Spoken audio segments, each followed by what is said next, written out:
football, back at it again from the 72 Club, hanging out with Kris Dyer, Miami Mike, R.I.C, and the place to be. It's like snap, crackle, and pop in here. We got the Green Bay Packers traveling into the black hole.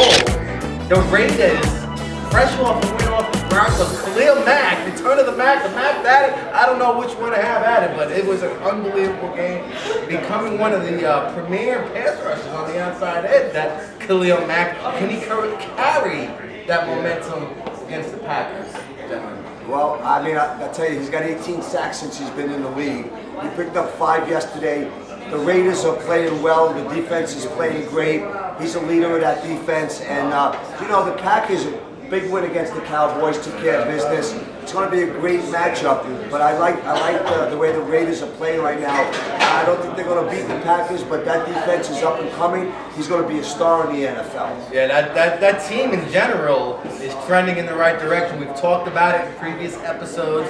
The patience finally coming to fruition, Kris, with Reggie McKenzie. A couple bad seasons there, but he stockpiled some guys like Mack and David Carr, Amari Cooper. You're going to hear that combination for years to come. You have to like what the Raiders have done. I mean, drafting so well on both sides of the ball over the last couple of years, and then supplementing that also with some veteran signings, being able to kind of get some of those guys to be able to show them at a nasty streak. I know we always associated with the Raiders all those years.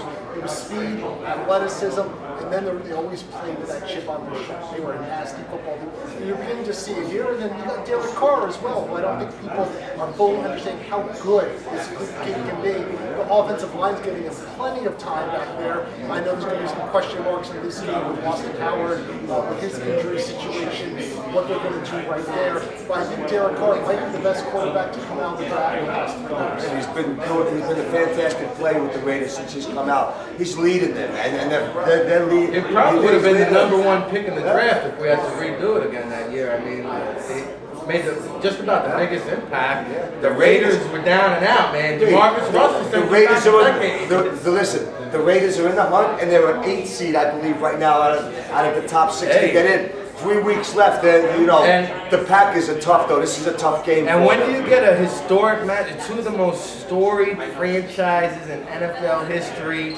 Charles Woodson, your midseason defensive MVP. He's played. He's been on both ends of the organization. It's got to mean something to him. Whether or not the Raiders can put it together 2 weeks in a row with the Broncos and the Packers. Let's go over to our panel and find out. Mike, what do you got? I've got to go with the Packers this week. You know, as much as I like to pull for the Raiders, the Packers are coming off a big win against Dallas, and I see them continue to stay in the #1 spot in the division. They certainly made a statement last week, week 15, sure. Going up against a hot Raiders team, Kris. This would be a statement game if the Raiders come out of this with a W. However, you're going up against Aaron Rodgers, I think the best quarterback in the NFL over the past month. The way he can get that ball quickly out of his hands against that pass rush, Packers win. Little bit of a reality check for the Raiders this week. I'm going to go with Rodgers and the Packers. He's got them going in the right direction. There's a couple teams now in the NFC. I'll tell you what, Carolina might run the table, but if they run into Seattle or Green Bay, come playoff time, I'm telling you, man. The NFL playoffs coming soon. The 3 best teams might reside in the NFC. We're counting down Super Bowl 50 from Miami Mike Sports on each and every week. Talking football, 1:30, Route 10, East Hanover. Come on down. Monday, Thursday, this week, Saturday, Sunday. I might as well just get a hotel room here, guys. But keeping it moving, keeping it moving. Can't stop, won't stop. Freestyle. Freestyle.